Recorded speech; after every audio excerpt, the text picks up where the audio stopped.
This is macroeconomics. We're talking about the monetary system in Chapter 16.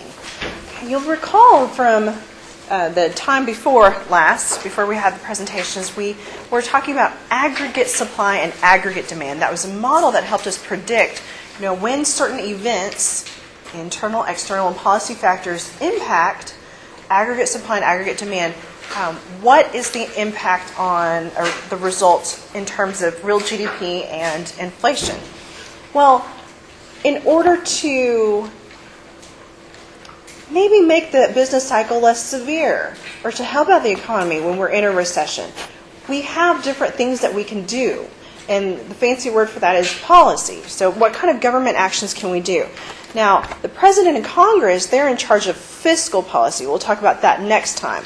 But the Federal Reserve is in charge of monetary policy. And you can see the word money in here. They're separate entities and they're separate different kinds of policies. So this is what we're talking about today. What can the Federal Reserve do to help out the economy or slow it down and impact aggregate demand, either shift it out to the right or if we want to decrease it, shift it to the left. So this chapter deals with the structure of what the Federal Reserve does and a little bit of the structure and what they do.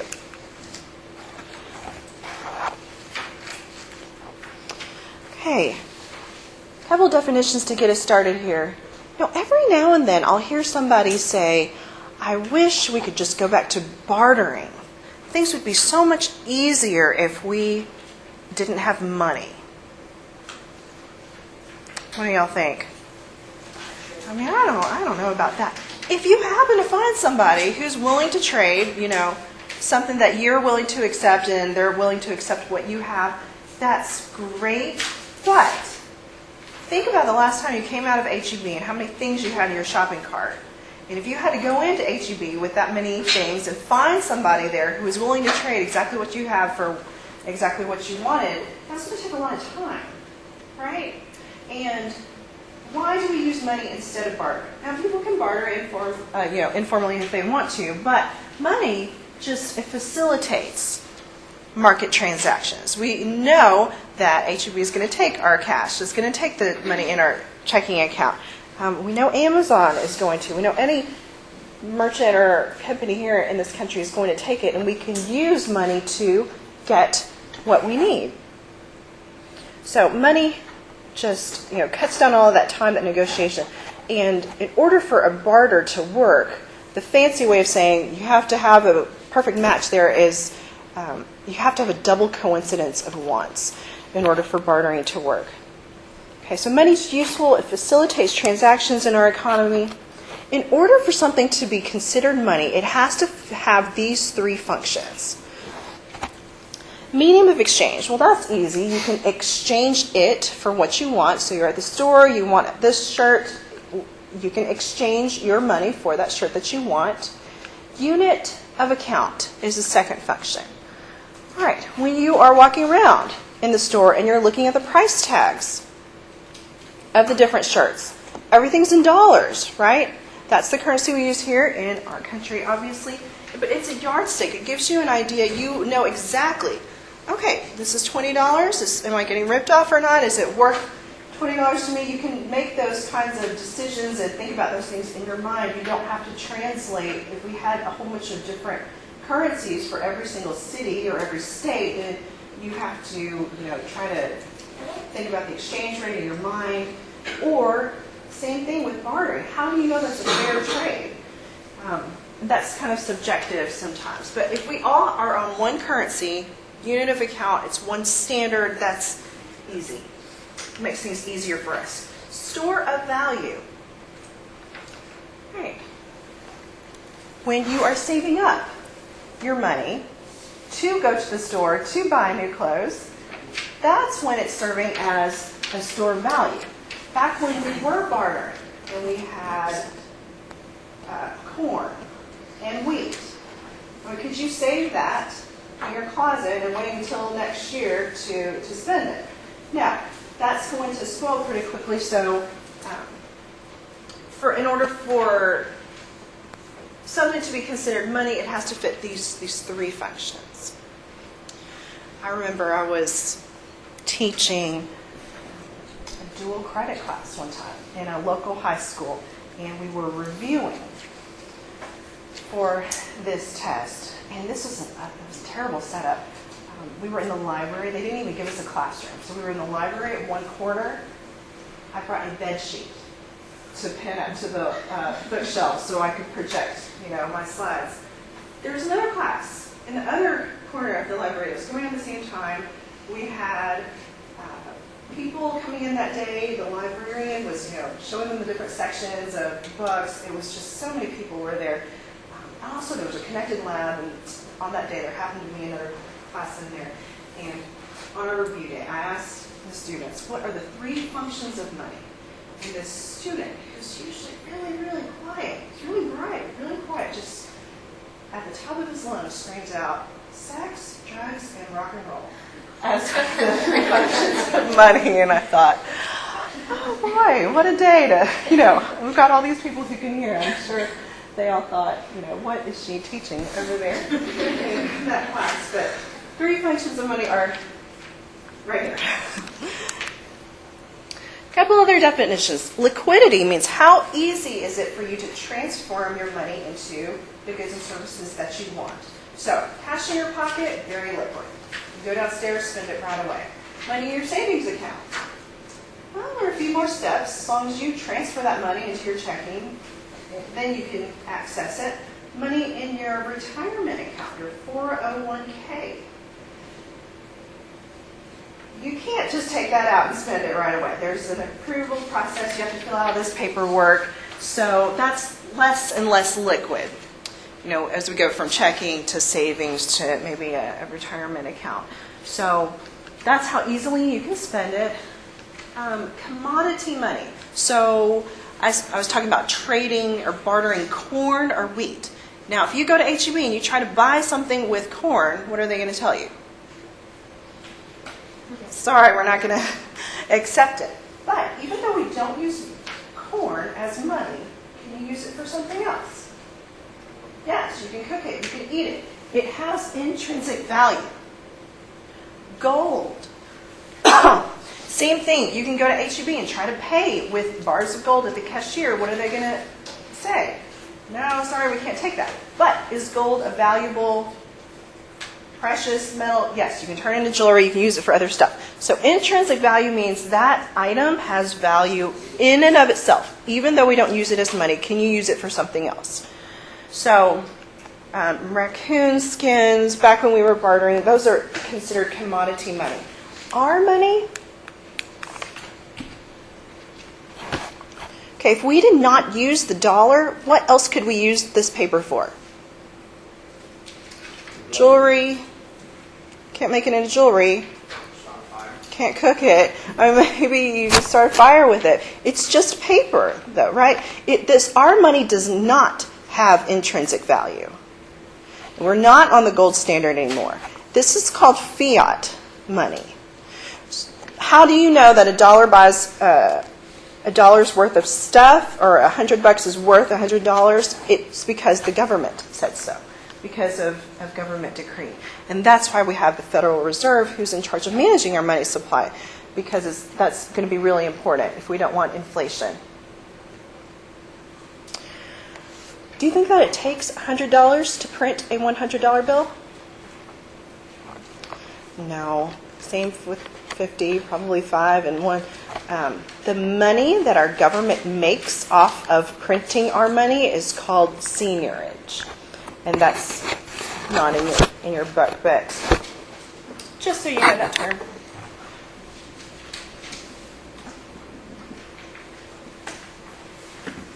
Seigniorage.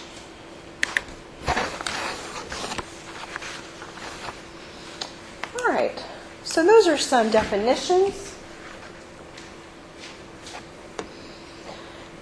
The functions of money, different types of money. What is included in our money supply? Well, no, currency, that's easy. All the quarters and dimes that you have in your pocket. Here, we'll go ahead and do this so I can fill this in with you. Coins and paper money. and your bills. That's included in the money supply, but if you don't have cash on you, you can still buy stuff with the money that's in your checking account, right? So demand deposits, another word for this is checkable deposits. So the money that's linked to your debit card, even though you don't have it in your pocket right now, you can still access it with your card. That's still considered money, even though it's in an account at your bank. There are a couple of different measures of the money supply. M1 is the most narrow measure. There are actually more than these two, but these are the two that we're going to talk about in here. So M1 is the most narrow measure of the money supply, and that includes currency, plus those demand or checkable deposits that we were talking about, and includes traveler's checks.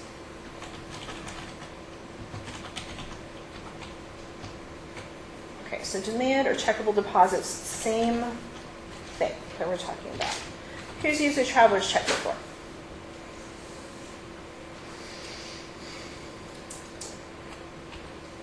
Okay, you just get them at your bank, and when you're at your hotel or wherever you're traveling, it's a little bit safer because if you lose that, then your bank can help you out.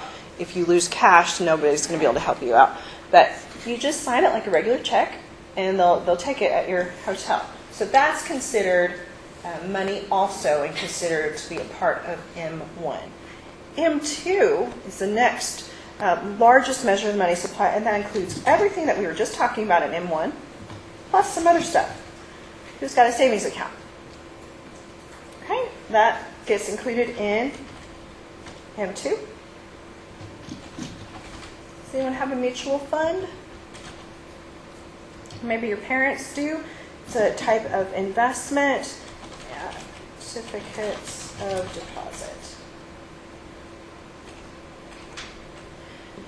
Does anyone have a CD at their bank? Sometimes you'll see they've got signs for different mortgage rates and things like that, and the rates for CDs. So this isn't a music CD; it's a short-term deposit. If you know you're not, see, you can access your savings account anytime, right? But if you know that you're not going to need your money for 6 months or a year, you're not going to need to touch it. You could put your money here rather than a savings account and get a little bit more interest. Interest rates are really, really low right now. So, for those of you who have a savings account, y'all have seen you're not maybe getting a couple of pennies off of interest, but CDs give you a little bit more interest. Okay, so that's just a graphical representation. Remember, M2 includes everything in M1.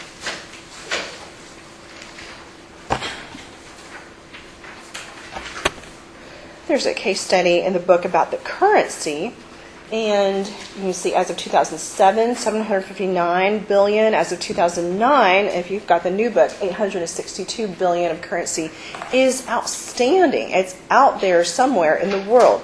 And if you divide it by our population, our average adult holds about according to this total number, holds about $3,000 of currency. You think, well, that is a lot. Well, it's because a lot of it is in other countries and held by people who are purposefully not wanting to be tracked and not wanting to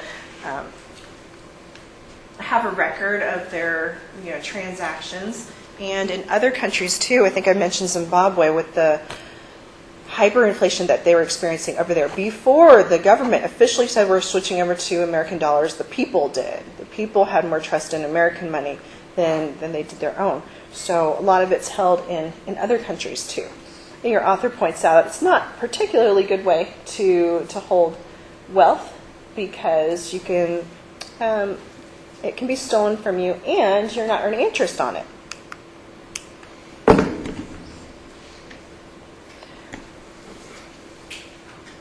All right, so our Federal Reserve System is in charge of managing the money supply, so we don't end up like Zimbabwe. They're known as our central bank, but it's not a regular bank that you and I can go to. It's like your bank's bank. And they play it's a government agency. They play a major role in our economy. So they are designed to make sure that your bank is doing what it's supposed to, and then also, monitoring M1, M2. There's also M3, M4. They're monitoring that all the time and making decisions on whether we need to take some out or put some more in. Okay, a couple of slides on the organization of the Federal Reserve System. Well, it's known as the Fed for short. So in this class, if we say that, we're talking about the Federal Reserve System. And they're split up into 12 regional Federal Reserve banks around the major cities in our country. If you have a $1 bill, if you could take it out, I'll show you where to look and you can see which Federal Reserve Bank your dollar was issued from. So if you have a $1 bill, if you could take it out.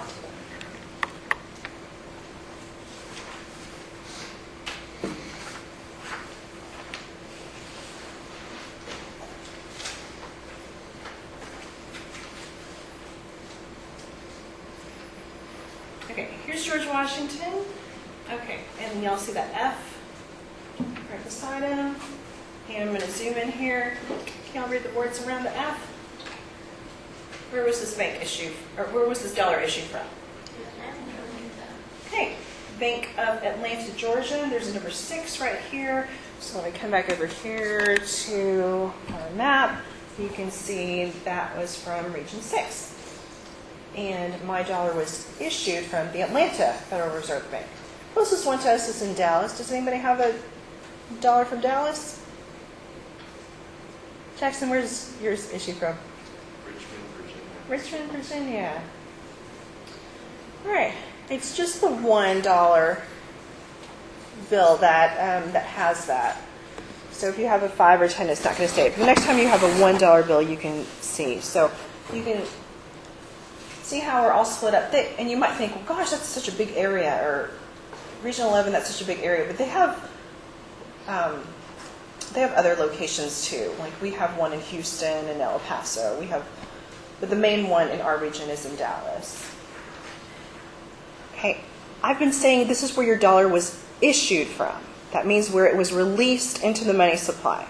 The Federal Reserve is not in charge of printing the money. Who's in charge of printing the money?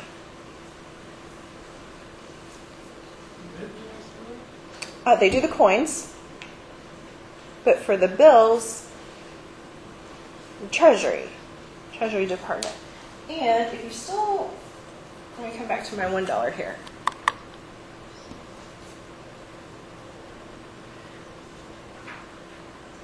There are 2 places that dollars, that paper money is printed. One's in Washington, D.C., and another one's here in Texas. And if you've got that little FW down here, then your dollar was printed at the Fort Worth facility. So that's in the lower corner here. So you can check that out next time you get a $1 bill.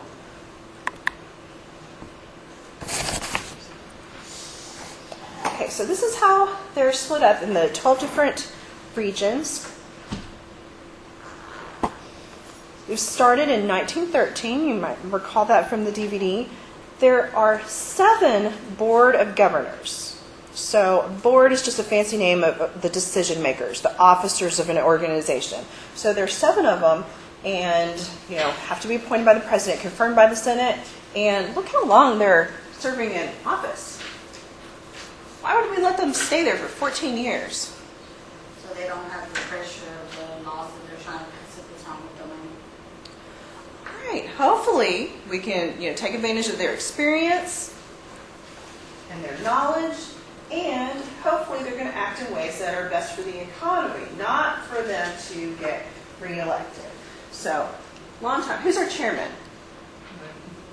Ben Bernanke. Yes, that's right. Does anyone know who the chairman was before that? I think since 2006, but Ben Bernanke's been chair. Does anyone remember or know who the chairman was before that? Alan Greenspan. Y'all heard of him? He was the Fed chair for a long, long time. He's really old. I'll show y'all a picture next time.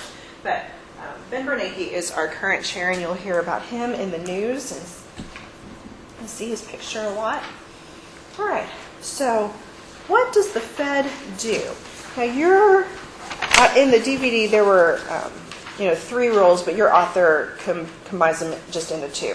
So supervising and regulatory rule, your author combines these 2 on this slide. So make sure that your bank is doing what they're supposed to.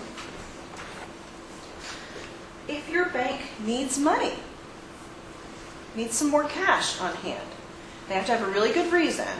They can borrow, if your bank is headquartered here in this region, they can borrow from the Dallas Federal Reserve.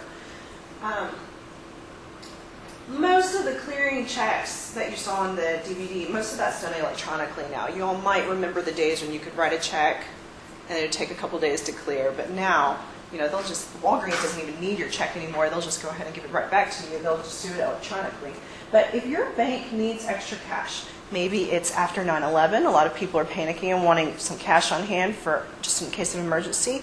Maybe it's Christmas time and a lot of people are withdrawing cash because they like to give cash gifts. So if it's a good enough reason, they can borrow from the Dallas Fed. But they have to have a really good reason. You can see here the Fed is considered the lender of last resort.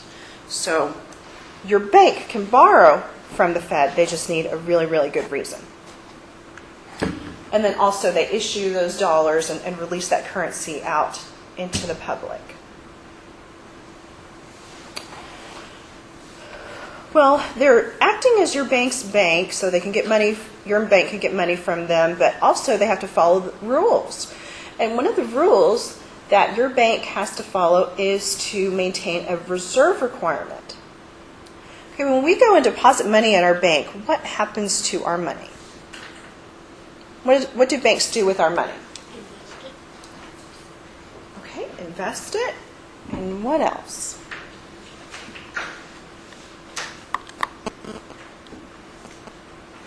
What do banks do? They make loans. Okay, so let's say that Rebecca goes to her bank and deposits $100. $100 is not going to just sit there. They're going to maybe loan some out or maybe invest it. Now, the part that they're allowed to loan out, let's say they'll loan out 80, this is called excess reserves. They're not allowed to loan out the whole 100 though. So the part that they have to hold on to, these are called required reserves. So every day, your bank has to meet this requirement and make sure that they have enough on account with the bank. At some banks, if you don't deposit before 3 o'clock that day, then it gets counted the next day, right? They're going to need a cutoff time to do all the accounting and make sure that they are meeting the rules here. And so we call this fractional reserve banking system because they just keep a fraction of your money on hand.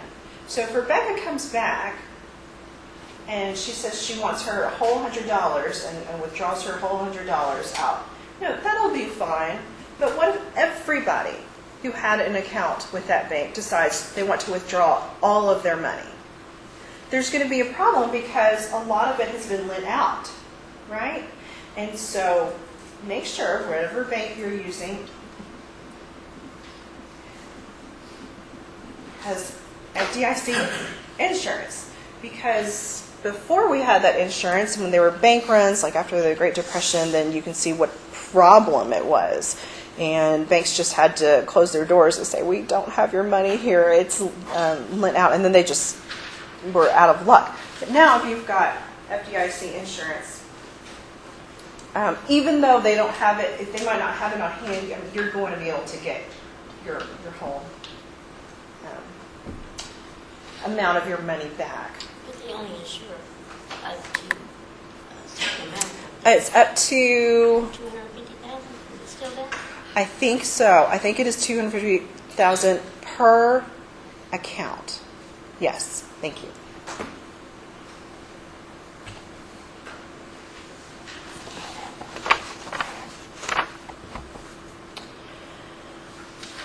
All right. So they have rules that your bank has to follow. The Fed also controls the money supply, so M1 and M2. And who's in charge of voting on M1 and M2? It's this committee. So make sure you know what the FOMC stands for. It's those 7 Board of Governors, those members that we said served 14 years, plus 5 out of the regional 12 bank presidents. And they rotate. Here, I'll show you. I used to visit the Fed last year, and this is some of their materials. I know there's kind of glare right there, but this is the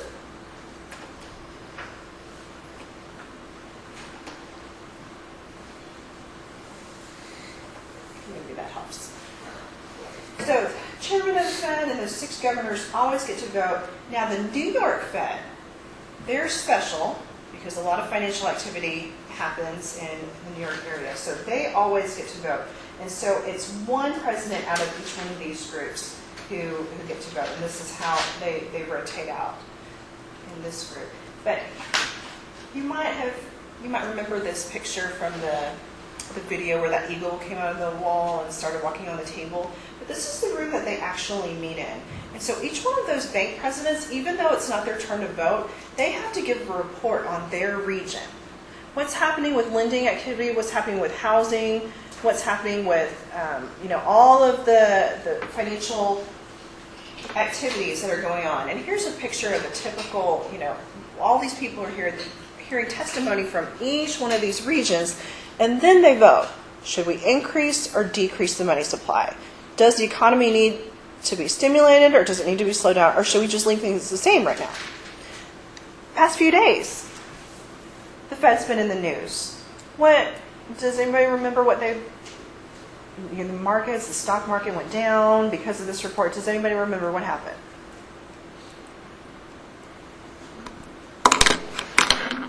Well, Ben Bernanke, he announced that there's going to be an end to the bond buying program. People were calling it quantitative easing, but they were buying bonds, which we'll talk about in a second. That means increasing the money supply, which means lower interest rates. So people kind of panicked and thought, well, if there's going to be an end to that, an end to the stimulus, then maybe we need to sell off some of our investments, and that's what some people did, just in reaction to his comments. Let me blow this up here. Ben is right there. I'm going to watch an interview with him later this week. He's right there, he's bald, and he's got that beard right there. So if you ever see him on TV, you'll be able to recognize him. That's the chairman of our Fed right now.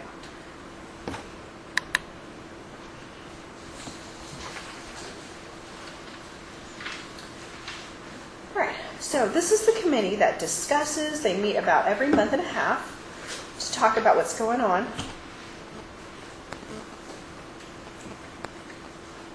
And this is how they manage the money supply.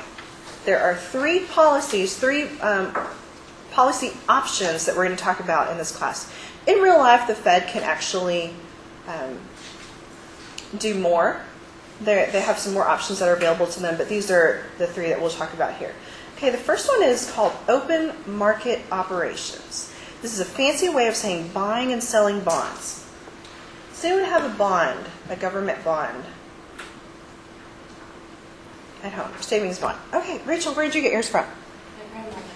Your grandma. A lot of students have a gift of a savings bond from your grandma, and your bond probably looks prettier than mine, but it's just a fancy piece of paper. Now, if Rachel were to take this certificate to HEB and try to buy something with it, would she be able to be successful? No. What this is an IOU. So whatever, there are different kinds. Let's just pretend that yours is a 10-year bond. So we have 10-year, 20 years, and let's just pretend that it's for $1,000. Now we've got $50. There's several different kinds. Okay, let's just pretend this is a 10-year, $1,000 bond. That means when Rachel's grandma bought it for her, grandma paid $1,000. Along the way, during these 10 years, Rachel's going to get a little bit of interest. They probably deposited it in your bank. I don't know if you get it in the mail. that they probably deposit it into your account. And at the end of 10 years, Rachel can take this certificate to the bank and get the full $1,000 back. Now, it's a popular gift for grandparents to give to their grandkids because as a little kid, you don't know that you could turn this in early and get your money there. And they know that in 10 years, when you're ready for college or whatever, that you'll have at least what's called the face value of this bond. So this is an asset for Rachel. She's going to be able to turn it in and get her money back. She could turn it in and get it, turn it in early and get maybe a little bit less, and she's not going to get the full interest along the way.